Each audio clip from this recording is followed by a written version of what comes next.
குடிமனை பட்டா நிலப்பட்டா வழங்க வலியுறுத்தி திருவண்ணாமலை மாவட்ட ஆட்சியர் அலுவலகம் முன்பாக தமிழ்நாடு விவசாயிகள் சங்கம் மற்றும் அகில இந்திய விவசாய தொழிலாளர் சங்கம் சார்பில் திரளானோர் போராட்டத்தில் ஈடுபட்டிருக்கிறார்கள். இது தொடர்பான கள தகவல்களோடு எம்முடைய செய்தியாளர் சசிகுமார் இணைந்திருக்கிறார். சசிகுமார், முழுமையான விவரங்களை வழங்கலாம். வணக்கம் கௌதமி. தமிழ்நாடு விவசாயிகள் சங்கம், அகில இந்திய விவசாய தொழிலாளர்கள் சங்கம் என சார்பில் மாநிலம் தழுவிய மாபெரும் போராட்டமானது திருவண்ணாமலை வேலூர் சாலையில் அமைந்திருக்கக்கூடிய இபி அலுவலகம் முன்பாக இருந்து சுமார் 1 கிலோமீட்டர் தூரத்திற்கு மாவட்ட ஆட்சியர் பெருந்திடல் நுழைவாயில் முன்பாக வரை ஒரு பேரணியாக சென்று குடிமைப்பட்டா, அனுபவ நிலங்கள் பட்டா கேட்டு கண்டன கோஷங்களை எழுப்பி மேலும் 7 அம்ச கோரிக்கைகளை வலியுறுத்தி மாபெரும் போராட்டத்தில் ஈடுபட்டு வரக்கூடிய அந்த காட்சிகளை நாம் பார்த்து வருகிறோம்.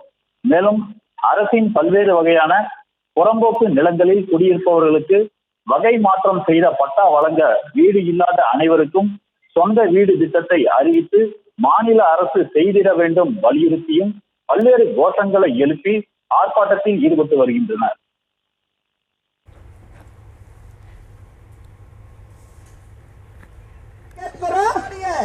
செங்கோடு இயக்கம் தொடர்ந்து விவசாயிகளுக்காகவும் விவசாய தொழிலாளர்களுக்காகவும் நாட்டுடைய விடுதலை போராட்டம். விவரங்களுக்கு நன்றி சசிகுமார்.